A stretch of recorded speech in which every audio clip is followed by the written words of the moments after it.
He's a great lead guitar player, but don't you already have a lead guitar player? Well, basically the way it worked, he was on the first record I did by myself, and it was just me playing all the instruments. Then the second record, Pat played on that album with us. And the first 2 years of the band, we were on the road the entire time. Right.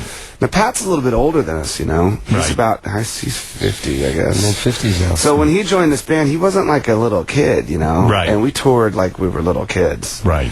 And after like a year and a half, he just got really sick of it.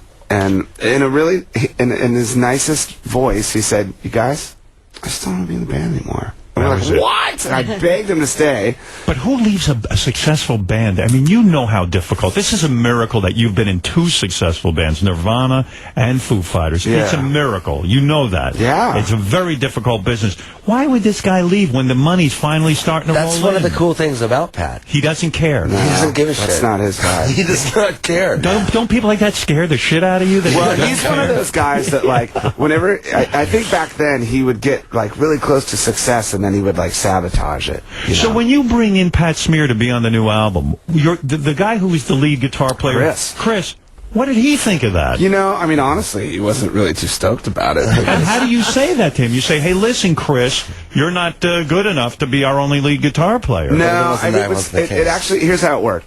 Pat split. After Pat split, we got another guy, an old friend of mine.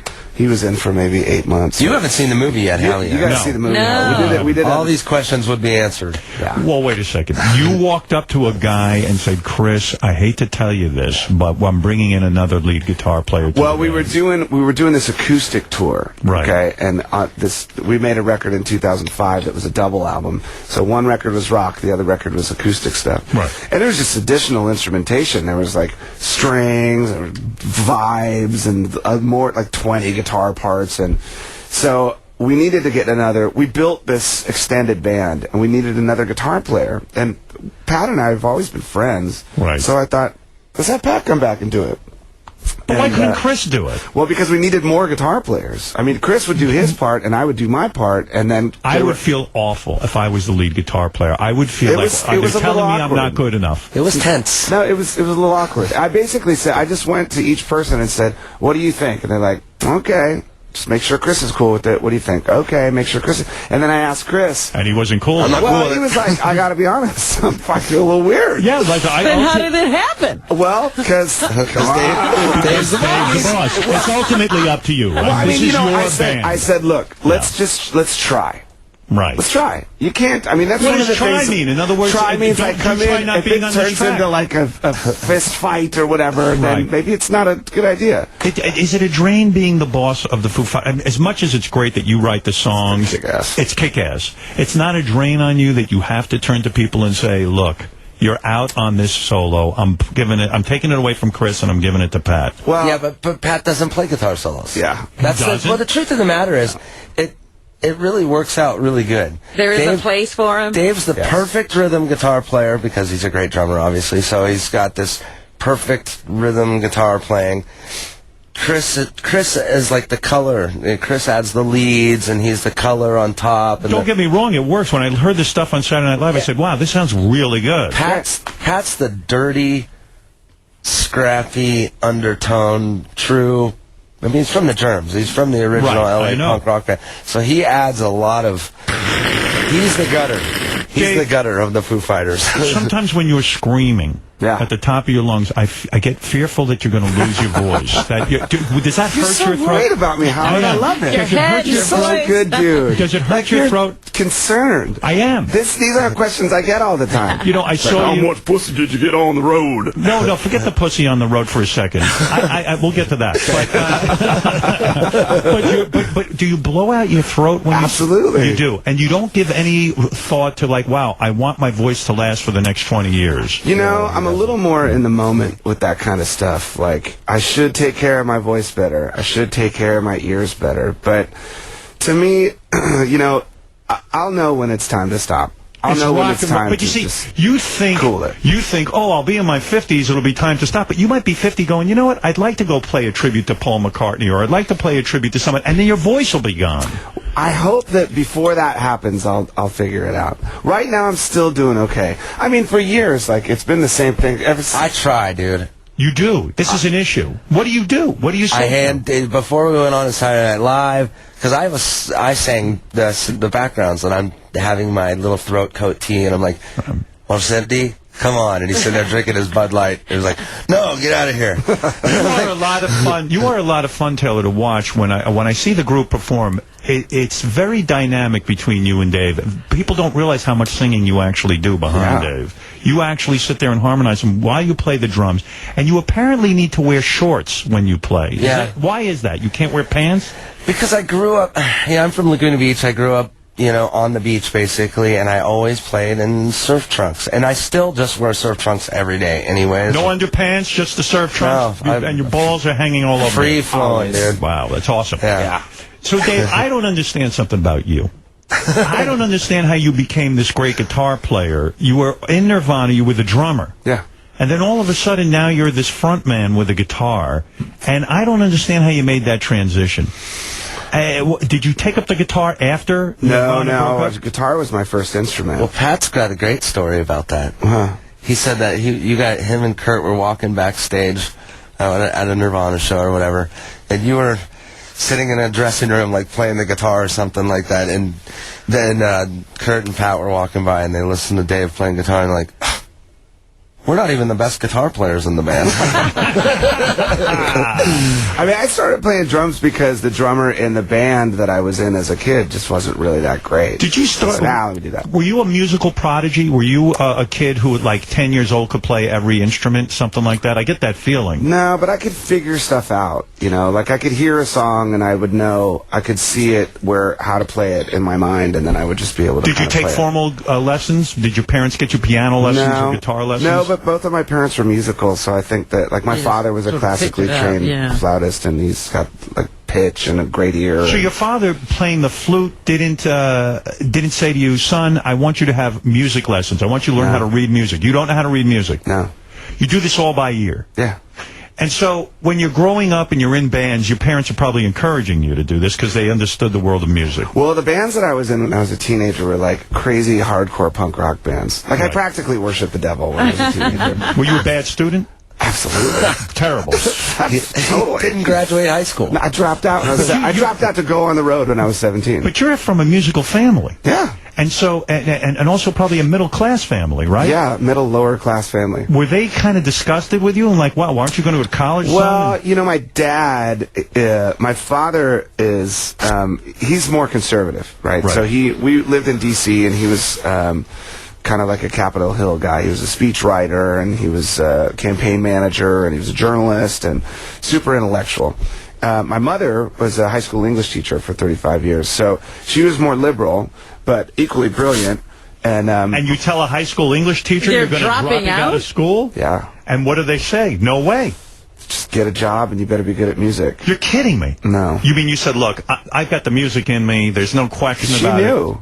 And they don't force you to stay in school. No. You're that strong-willed that you knew you could leave school. Like, my parents would have just kicked my fucking ass. Oh, my dad. I wouldn't be here. I'd be dead. Did you go to college? No. Junior You're college. right. So, okay. What is junior? I don't even know what that Junior is. college is like, like what I went to. What is junior? It's They like teach you like how to bang sheet metal, or is that what that is? Is it trade How many? Where you go to fuck girls. Yeah. That's right. So wait a second. Stupid. You drop out of high school at 17. Were you the cool kid in high school? Absolutely not. How do you meet Kurt Cobain and form Nirvana with him? Although you were the sixth drummer in the band. Yeah, right? I came later.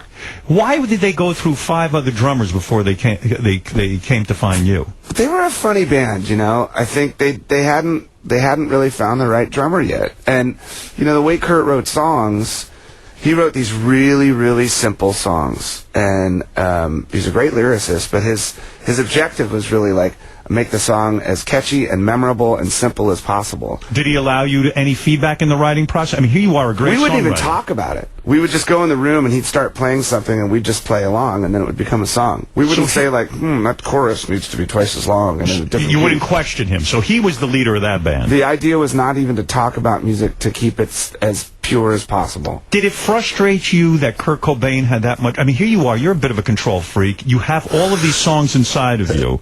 And then Kurt Cobain. Not describing you. How did you function in that band? It was great. it's almost like being George Harrison. George Harrison had great songs. The Beatles made him only have one song on an album. Kurt wouldn't let you have but he was in a band with Lennon and McCartney, and I was in a band with Kurt. So it's that famous joke, like, what's the last thing the drummer said before he got kicked out? I got a song I think we should play. Yeah, right. You know, you can't. And I was perfectly happy because I was like disco drumming. I was just going doosh dash, doosh doosh dash. I wasn't. But didn't you have all these great songs in your head that you had written? I mean, you wrote great songs for Foo Fighters. Well, I lived with this friend of mine, and we had an 8-track studio in the basement. So I just go record by myself in the basement. Did you ever say to Kurt, "Listen, I've got great songs"? No. You would not do that. You never let him hear anything you wrote? He heard some, and he liked a couple of them. There were 2 that he really liked, he wanted to do. But he was afraid to ask me if he could change the lyrics. Do you think if Kurt hadn't died, you'd still be in Nirvana and never have written any of your songs that you wrote for Foo Fighters and never have gone out and done it? Like, in a way, his death liberated you in a weird sense, right? I mean, I know that I would still be recording and writing stuff of my own. Because that's one of the great... Taylor does the same thing. It's like, everybody in this band goes out and does side projects. Right. You know? So when they come back to this, it's the Foo Fighters, and then... but you weren't doing that when you were in Nirvana. You weren't doing side projects. Well, I was, but I just wasn't letting anyone hear it. Because I think... I was nervous about it. But don't you think that might have even ruined Nirvana? Like, you were the guy in Nirvana who played drums. All of a sudden, you go off and do your own thing. It breaks up the band. You might never have really blossomed. We might not know you that well. It would be...